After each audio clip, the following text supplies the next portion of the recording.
I'm Peter Lipman. I'm the art director at the studio. I'm in charge of the day-to-day operations of the art team, which involves, at the beginning of projects, pre-visualization, working with concept artists.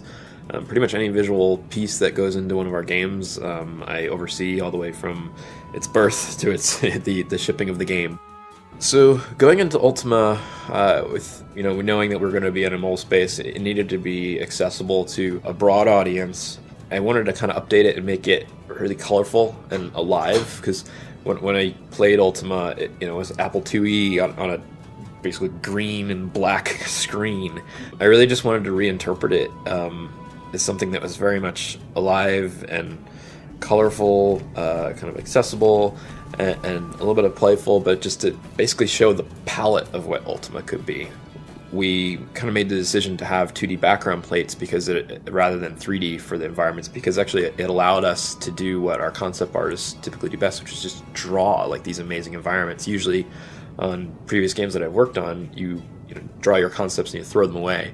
But for Ultima, it allowed us to just draw what we wanted and just show this world and all this detail and all this color that otherwise would have sometimes been lost in translation when going to 3D. The character art for Ultima Forever had kind of an interesting evolutionary process.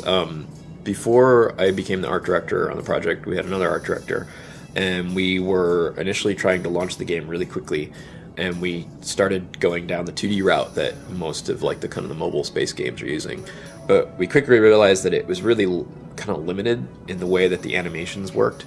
And so we needed to build a system that allowed us to kind of quickly make a lot of animations, make a lot of NPC variants, make a lot of player variants. So in that sense, it just sort of evolved through the production needs, which I think I'm actually pretty happy with the result. There's a lot of just scope to the game, considering that we had to change direction early in the project. I think it turned out well. What virtue would you say you identify with the most? It's a tough question. I'm a pretty honest person. I generally tell people what I'm feeling, for better or for worse, and that's just kind of my approach, I think, in life. I don't know how to not be myself, so I generally answer all of my questions straightforward and tell you, what I'm thinking, whether you like it or not. For me, I like depth as a player, and Ultima's got that. It's a huge world that you can go and explore, but it's also got the virtues in it, which are a really interesting concept. They're revolutionary in the day, and they're still pretty revolutionary now. You're basically having moral choices throughout the game, and it just makes it a really interesting play experience.